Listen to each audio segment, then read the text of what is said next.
Welcome back to another fireside Q&A chat with the Charismatic voice. We're going to start with a few quick questions and then deep dive into our focus topic for today, which is steroids for singers. The first question was asked by Carol Coates. Does vibrato come naturally, or is it practice? Thanks for the awesome question, Carol. When talking about vibrato, we need to first note that there are actually different kinds of vibrato. The one that we're most accustomed to hearing is laryngeal vibrato, which is usually found in singers with more developed voices.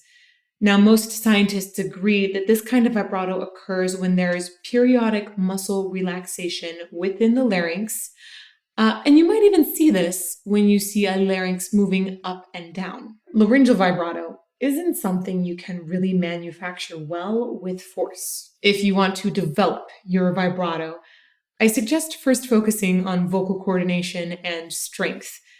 And then you'll want to learn to relax your larynx to let some vibrato naturally come in. If you want to learn more about vibrato, especially hammer vibrato or gospel jaw, I suggest checking out my video on vibrato, which I'll post a link to below. Our next question has been asked by quite a few people, and in particular, Kalia summed it up well. You play D&D? Which edition? Favorite class? Kalia. I get so excited every time somebody asks me about Dungeons and Dragons. I love playing D&D, and especially 5th edition. I have tons of characters. Char is probably my favorite. She's a wild magic sorceress, and I particularly like her because of her unpredictable magic. I like that she can randomly sprout a full feathered beard or cast butterflies all around her in the air to last for 10 minutes. I think it's so much fun and just so silly. She's such a fun character to be. So if you really like D&D, you might want to stay tuned because I'll be launching a Patreon soon with an all-bard campaign. The next question was actually asked by me to all of you. I asked to our YouTube community. I'm working on some branding to pull the visuals of the charismatic voice together and would love your thoughts. What do you think? What's your favorite? Would you make any changes to your favorite? I loved your responses to this so much, and they were extremely helpful. I did tally up your votes, and it came back that number 3 was the most voted for, although some others were pretty close too. So I sent number 3 back to my artist, and we came up with this word logo and also this smaller graphic design, and we eventually tied it all together in this branding video.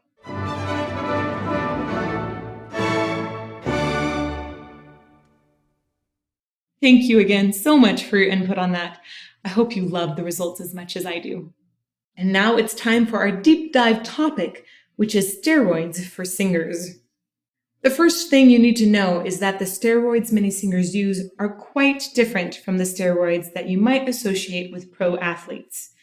Athletes sometimes dope on a type of drug called anabolic steroids, which is known to help increase muscle mass. Singers, on the other hand, are occasionally prescribed corticosteroids. This kind of steroid functions very differently from anabolic steroids. Corticosteroids reduce inflammation, and long-term use of corticosteroids will actually reduce muscle mass. So it's very different from the steroids that athletes might want to use. Corticosteroids are not at all uncommon, nor are they illegal for singers. If a singer has a particularly awful cold, or maybe they're suffering from allergies, but they have a big performance coming up, they might go to an otolaryngologist who will take a video camera and look at their cords down their throat. It's very uncomfortable. And they'll decide if maybe that singer would benefit from a decrease in inflammation. If that's the case, they might prescribe some corticosteroids to help them make it through their next big performance. And FYI, inflammation is something that singers are particularly sensitive to. The tiny vibrations that your vocal folds make in order to sing are very difficult to create with any sort of inflammation around that area. So singers in general just want to avoid inflammation. Using steroids to make it through being sick can be very helpful. If a doctor does prescribe steroids, usually it will be in the form of a pill or several pills that a singer will swallow for several days. Or if the performance is the same day or very close, a doctor might do a direct injection into the larynx, kind of like what Dimash had before his performance of Daybreak in the singer competition. For a singer, taking steroids really can make you feel like you have fresh vocal cords. And I know because I've been prescribed steroids on a few different occasions when struggling with inflammation from allergies. It made me feel like I had a boost of energy and like it was just easy to sing again. But singers taking steroids can also be scary. If a singer uses good technique before taking steroids and they continue to use good technique while on the steroid, everything will be fine. But because steroids make it feel like everything is hunky-dory, some singers will start to push on their voice, and that's extra dangerous because your vocal folds are more fragile while on steroids, and pushing is more likely to cause permanent vocal damage. But the most scary thing is that some singers become addicted to taking corticosteroids because they rely on it to get them through any adverse situation, like a bad night of sleep or covering up bad vocal technique. And those long-term effects really are quite scary. Things like diabetes, high blood pressure, loss of muscle mass or bone mass, not to mention prolonged vocal abuse that might be career-ending.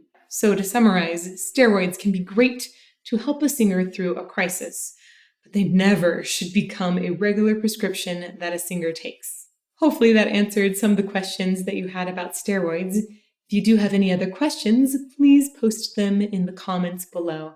And thanks for tuning in today. I hope to see you again soon.